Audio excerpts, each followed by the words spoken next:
Welcome back, writers. I'm so excited because today we are joined by the lovely Tobias Madden. Thank you so much for joining us today.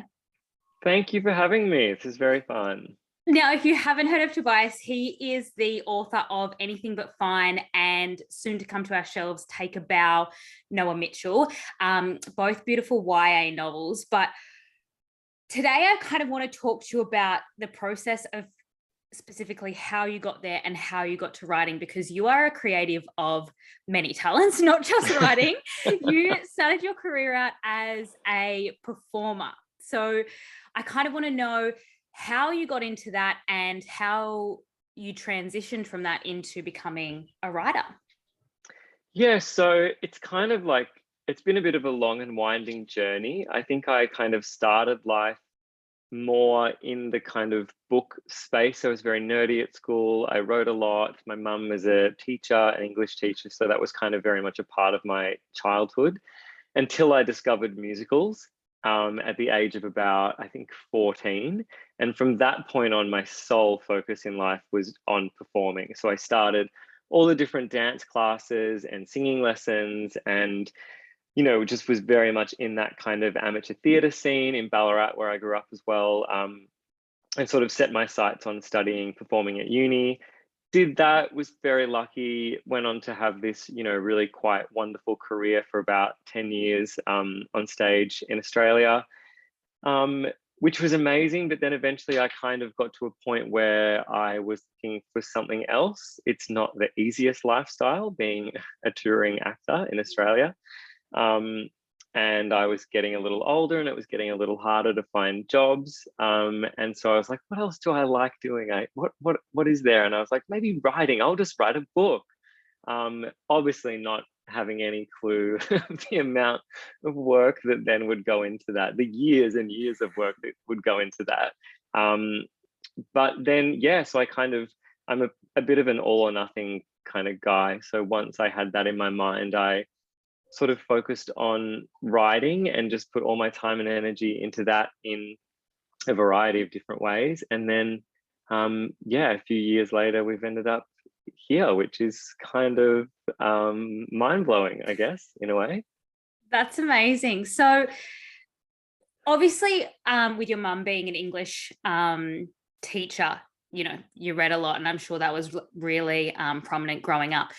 Was creativity something that you that was encouraged younger as well? Because I think to have that confidence to follow through with theatre, but then also when that's over, it's like, what other creative pursuits can I do, is amazing.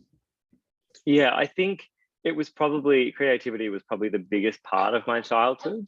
Sorry, my dog is getting very excited about our chat. Yeah, have that.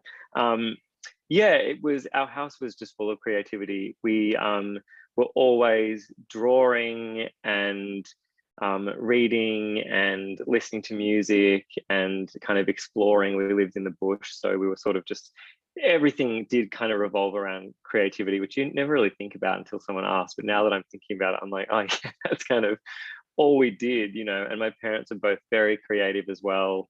My mum used to paint and stuff. My dad was always playing the guitar and the piano and all of that. So I guess, yeah, it was a super creative household, which I think is so beautiful for any child to grow up in. Yeah, that's amazing to have that nurtured and to, you see the world so differently. You can create these beautiful stories and perform them. So you also wrote a play. Did that come before Anything But Fine? Yeah, so that was a cabaret show that I wrote for my husband and his sister, that was sort of about their childhood growing up on stage together and their kind of big Italian family and that sort of stuff. And so that I wrote that kind of at the same time as when I would have been writing the first draft of Anything But Fine. So they were both going on throughout kind of 2019. Yeah. And Yeah. how do you find them? Oh, sorry. No, you go.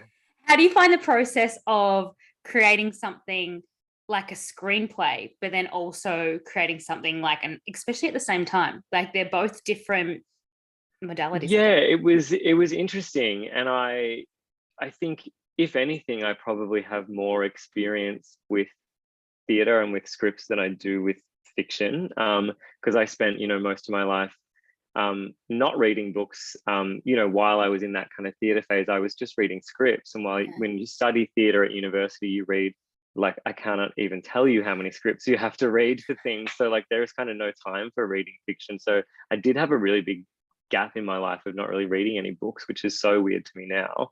Um, but yeah, so I think the theatre stuff comes really naturally, and I think um, I see a big link with that in my own writing, in that obviously when you write a script, it's just dialogue with a few sort of stage Mm. directions here and there. And when my first drafts are often just dialogue, like I forget to describe things sometimes because I'm just, the people are having a conversation and I feel like I convey most of the characters and what they're doing through what they're saying and the subtext, rather than kind of describing what's going on, I think. So that's always my favorite part of writing, is the dialogue. Yeah, yeah. And I guess that way, that's why you bring so much realness to your characters too, from starting out that way. And also, I'm guessing you're a very visionary person from that, because you'd be able to see in your mind exactly what's going on when you're writing the dialogue. So excellent. So you've decided to, you've done with theatre and you've decided to get started on anything but fine. How did that process start from you, from learning more about novel writing and to where it is today? Yeah, so Anything But Fine was the second manuscript that I wrote. So I Yeah. started with a very epic YA fantasy manuscript, which was obviously going to be the first in a trilogy, like every aspiring writer kind of sets out to do. And some of them succeed in very epic proportions, and I did not with that manuscript. But when I was writing that, I also was going to every single writing festival and event and YA event and book launch and stuff that I could find in Melbourne, where I was at the time, just to really kind of immerse myself in that world and learn everything I could from all these other authors. And so I think the process of writing that manuscript and then querying agents with that manuscript and sending it to a couple of publishers and stuff, I think I kind of learnt everything I needed to know about writing a book, because it really is one of those things that I don't know if you can be taught. And even trying to emulate other writers' processes and stuff like that can be helpful to a degree. But in the end, I think the only way you can figure out how you can write a book is to just write one. And so you just have, no matter how bad you think it might be, just finish it and take it as far as you can, because you will learn so much. So yeah, I did that. Failed. I think I sent the manuscript to, I think it was like 55 agents or something, and only one of them wrote back to me, which ended up being a no anyway. And then after that, I was working on the Underdog short story anthology, Yeah. which is a bunch of short stories by previously unpublished Australian young adult fiction writers, which was a project that I kind of put together and edited and sort of published with the assistance of a local Melbourne publisher. And again, through that, I learned so much just from reading. I know, Ollie. From reading all these other awesome authors' work and stuff like that, I learned so much from that process, and then set to work on Anything But Fine, which was just a really fun process, because I think going from fantasy to then the contemporary story, my voice just felt like it came so much more naturally in that setting. And I suddenly realized maybe I had been trying to be a different author, not the author that I actually was. And yeah, it all just felt so nice, and it was such a joy to write. And it wasn't, I won't say it felt easy, but it definitely felt easier than what I had been doing. And it felt natural, I think is what I would describe it as, which was really, really cool. Yeah, that's awesome. And why specifically YA? Because you stuck with that, like that was your initial idea. Is there a reason why you love writing in Um, that space? yeah, I mean, I love reading YA. I think there is so much to love about writing YA, in that we all have so many vivid experiences that we can draw upon from our own teenage years. Like, I don't think you ever forget those feelings.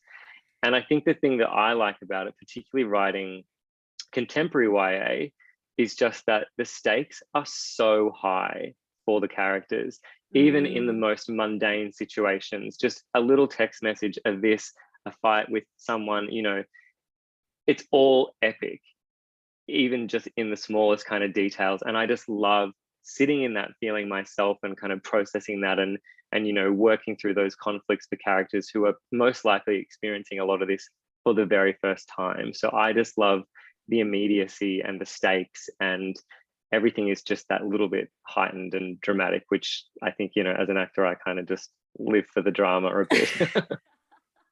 You explained it so well though, because I love reading YA too, and it's really interesting because it takes you back into that state where you feel that drama so much more. I suppose if you were to read something as an adult, it's less. Yeah, that's so well put like that. That's so true. I haven't thought of it like that before. Yeah, it's fun, and it's just, yeah, it's a feeling I don't think anyone will ever forget. So I feel like teenagers can relate, but then adults also can relate, you know, and take themselves back. And I think it's always good to be reminded of where we came from and what we used to feel. Yeah, absolutely. And how do your stories come to you? Like, where do you draw inspiration from? What was the process of when Anything But Fine came through and you're like, oh yeah, I need to get started on that? I think, like, I obviously knew that I wanted to write about dance in general, because that was obviously the one thing that I knew better than anything else in the world. And then deciding to set the book in Ballarat, where I grew up, also was kind of a no-brainer, because I was just like, you know, I've never written a contemporary story before. I want it to feel authentic, so I'm going to set it somewhere that I know, like the back of my hand. And then after that, I think the first line of the book came to me before anything else, which is, the second it happens, I know my life is over. And I sort of just started thinking about, you know, what it would feel like for a teenager to have these lofty dreams, but then to never get the chance to follow them, you know, because I was so lucky that I did get to do that, but then also got to a point where I was like, I don't know if this is for me anymore. So, you know, I kind of had a similar journey of losing my identity in a way when I decided to stop performing, even though it was my decision. And so I think, like, my process of moving on and moving forward from that part of my life really informed the writing process as well, even though I'm not sure I was aware that I was doing that at the time. I think that was quite a subconscious thing, which I really like. I think, you know, I hear a lot of authors talk about how whatever they're going through in their life always affects their work, even though they don't know. And then a year later, when the book's been published, they're like, oh my God, that's what I was processing when I wrote that. That's why this happens to this person. And it's actually quite wild that you don't realize it at the time, but that's how the brain works, you know? Oh, I love that so much, because you're so right. It's so therapeutic. Like, you finish something and then read it. It's almost like, it's like when you read back something, you're like, whoa, like, Yeah. Whoa, where was yeah, it totally is that. did that just come out of me? Like, Yeah, it is a therapeutic process. So it's really great. You yeah. And almost I like think write, it's like a subconscious thing that you write for yourself in that way, but also by doing that, it helps other totally. people. And I think the fact that it's the fact that you're not aware of it, I think, is the most important part, because I think if you were, then it would become a very heavy-handed story. And, you know, to write something for the purpose of helping yourself might come across in a very different way. But doing it inadvertently, I think, you know, through the characters, is a really healthy thing for you, and then hopefully for readers, because it would most likely be pretty authentic, I guess. Yeah, absolutely. You just get into the, you know, it is something with your brain when you get into that creative flow state and it starts to come out. What Yeah. do you do to get yourself into that state? Do you have any particular things that you do, or you're just constantly thinking of stories and ideas? It's natural to you. Yeah, I mean, coffee definitely is a big one. but like while I was writing Anything But Fine, I was working full time as well.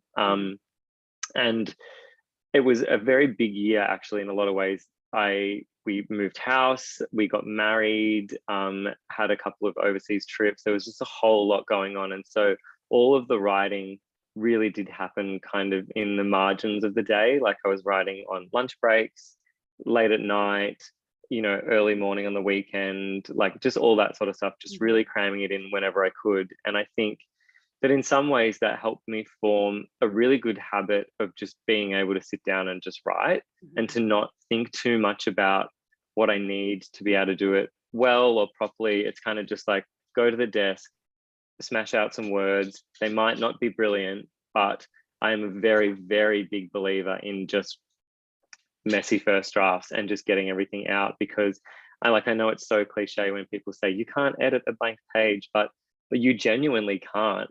And having 1,000 mediocre words is infinitely better in the long run than having none. So yeah, I think I'm really glad for that time of being kind of overly busy and stressed and just being forced to just work when I could, because I think it has created some great habits.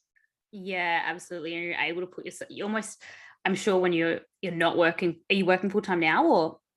No, so now, as of very recently, I'm only working 2 days a week, which is a Oh, real treat nice. for my Yep. brain. Mainly because I don't know if I anticipated the juggling once you have one book out, one about to come out, drafting another one, and there's just so much going on, and I don't know if I was prepared for that in any way. But it's also the dream. Like it's so fun. I love having all of those different projects on the go, but there's just a lot of associated admin and stuff that you have to deal with.